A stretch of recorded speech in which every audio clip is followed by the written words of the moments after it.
Good morning mga farmers. Umuulan, hindi tayo makakapagsakati o makakakuha ng damo para pakain sa ating mga kambing. Kaya ito, pakakainin natin sila ng yung tawag sa amin dito sa Kapampangan, darak. Yung ano na sa nanggagaling sa palay. Yung kapag giniik mo yung palay, ito may cup noodles ako dito, may nakatakal na ako dito, tatlo.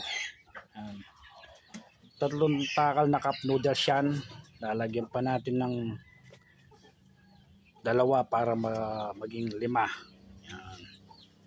At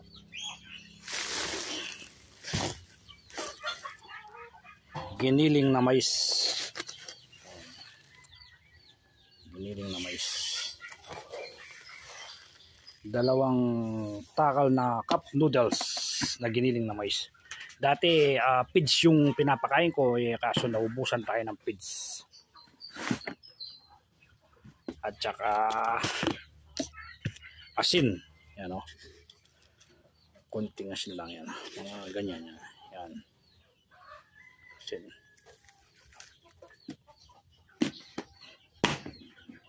Tapos lalagyan natin ng molasses. Sina walang maawak sa aking cellphone o camera. Molasses. Lalagyan natin ng molasses. Baka mapasobra.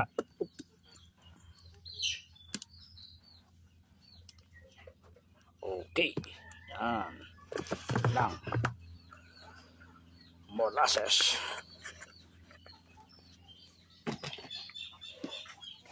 At lalagyan po natin ng tubig ito. Lalagyan natin ng tubig, fresh na tubig na nanggagaling sa poso.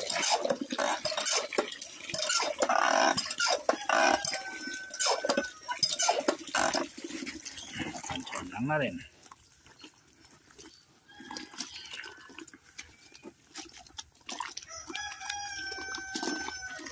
Mix lang natin. Ayan. Okay. Ako, galing na siguro dito yung aking lopman. Linagyan ng giniling na mais na puro. Tatabi lang natin dito. Hindi naman masasayang to. Kakainin nila ito. Ayan. Sisimutin nila yan. Ano, gustong gusto nila yung ginawa natin. Ayan. Hindi na mapigilan. Hindi na mapigilan si Big Mama at saka si Bower. Kailangan i-mix natin ng mabuti. Pag kasi umuulan, hindi ako makakuha ng damo mga farmers. Ito yung pinapakain ko sa kanila. Gusto. Onsi yan, siyang mga kambing ko ngayon. Gustong na Parang ano din sila, parang baboy kung kumain. Dati kasi sanay sila sa pids, naubusan tayo ng pids, kaya yan.